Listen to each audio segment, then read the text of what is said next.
Sometimes I get a few interesting ideas for new video games, and this time I wondered what if there was a Super Mario Maker 2, and what new features would be introduced. So without further ado, I'll show you what I've come up with. Starting with the title screen, you can still roam around any level before you decide to make or play, but this time the title screen also now shows the player's online stats for stars, plays, and levels uploaded. That's the only change for the title screen, so let's move on to what people actually care about: the editor. Since the original Mario Maker, the editor hasn't changed significantly. It's still the same system, but with more building elements added, and more customizability. Firstly, without the Wii U gamepad, you can't drag and drop elements into the level anymore. So you now select elements with a cursor, although not ideal. So now when playing in TV mode, you can also use the gyro control in the Joy-Con to point at elements on the screen to move them around. Though of course on handheld mode, you can still drag and drop elements. So with that problem addressed, let's focus on the other additions, starting with the new level map menu. In this menu, you can edit the dimensions of the level. As long as the amount of screens is under 21, if you wanted to, you could have an entirely vertical level. The option for screen scroll has also been moved to this menu, with much more flexibility. Starting from the start screen, you can set waypoints for the screen to follow, and you can set as many waypoints as you want. But you can only have one waypoint per screen. You can also change the speed at which the screen scrolls at. An alternative to scrolling screens are screen borders, which can be placed at 90-degree angles on the edges of screens to prevent the camera, as well as any other objects, from crossing them. Just as an example, if I wanted to get from the bottom of this level to the top, I would have to find a way to get around the borders, the same way you can't get around the borders of the screen in an auto-scroller. You might also notice that all this customization means you can't always ensure the goal is at the end of the level, so why not be able to place the goal yourself? Now you can place the goal anywhere, and you can place multiple goals in the level. There's also new designs for the goals, being the orb from Super Mario World and the bell from Super Mario Land 2, as well as being able to use all goals from the other game styles. One small change is that the time limit can now go up to 999 rather than 500, and can also be set to infinity. Again, minor change, but prevents timing out on puzzle levels, where the challenge shouldn't be in the timer. Another small addition is just the ability to restart from a checkpoint, so you can't get softlock in a stage with infinite time without restarting from the beginning. That's all that's changed in the mechanics of the editor, so let's move on to the new blocks added for this game. All of the original blocks return as well as some new ones, so let's start out with the key gate. In the original Mario Maker, the only way to use a key would be on key doors.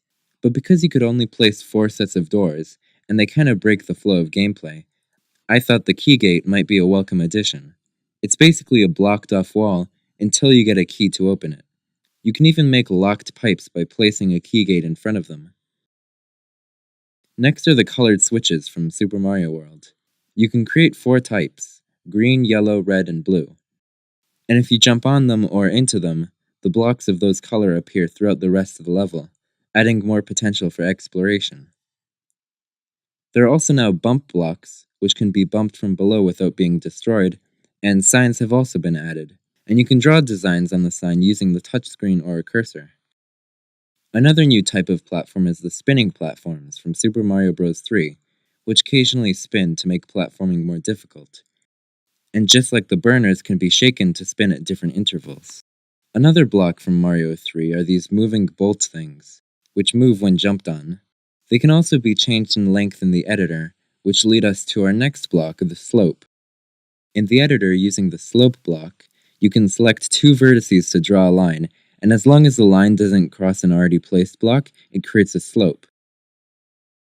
The next block is placeable water and lava, which both allow for more variety in the types of hazards or environments in the level. And that's about it for all the original blocks, but not new blocks in general, since there are also new versions of older blocks, which you can access by shaking them. There are now more colors for pipes to appear in. Along with the original green, there are now blue, gold, white, and red pipes. Donut blocks can also be shaken to become ice donuts, that are the same as normal but have a slippery surface. And finally, you can also shake fire bars to make rotating spike balls, like those found in Super Mario World. For the enemies, I've decided to include a few from each of the 4 featured games, with the exception of Super Mario Bros. 1, since all the enemies from that game are already included. Starting with Super Mario Bros. 3, there are now 2 new varieties of Hammer Bro, being the Boomerang Bro and Fire Bro, now colored blue and red respectively. Also added is Spike, who spits out spikes from his mouth. For Super Mario World, there's Charge and Chuck and the Bowser statues, which can be stood on but occasionally spit fire. Another element, although not necessarily an enemy, are the bubbles found occasionally which float by holding enemies. They're sort of like the wing in the original game, which can be dropped on enemies in the editor to make them spawn in a bubble. Lastly is the group of enemies from New Super Mario Bros. The Bruiser, the punching ghost enemy, the Block Hopper, which blends in with solid blocks but is actually an enemy,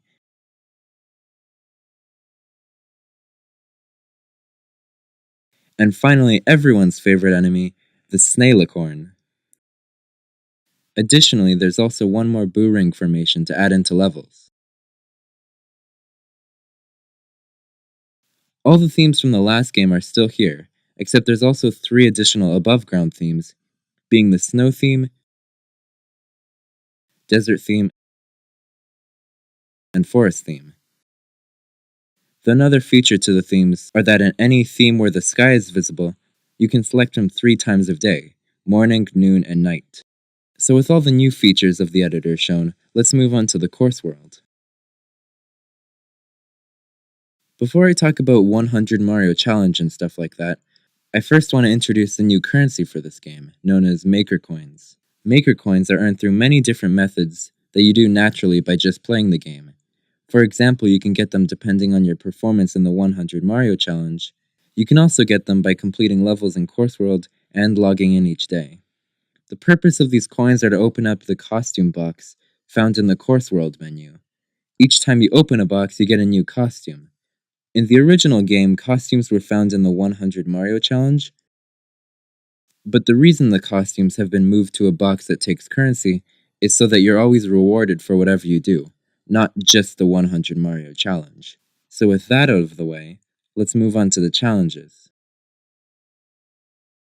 Starting with the 100 Mario Challenge, there's still 4 difficulties to play at, except for each difficulty the number of stages you have to complete has been changed a bit. For easy, normal, and expert, you have to beat 12 levels, but for super expert you still only have to beat 6.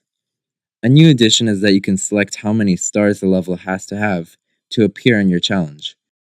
So if you want to play super expert but don't want to be bombarded with unfair levels, you can just raise the star ceiling to say 1000 for example, to get mostly good levels.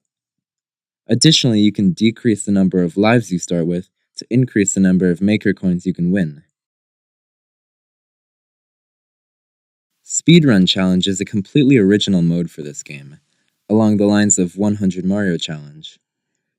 How it works is that when you start, you're thrown into an unseen level and challenged to beat it as quickly as possible, and if your time is above the average, you win and move on to the next level.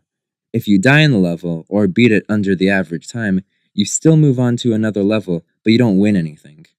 This is because you only get one chance to prove your skill, so it's important to make that one run count. You might wonder what you win, and of course it's Maker Coins.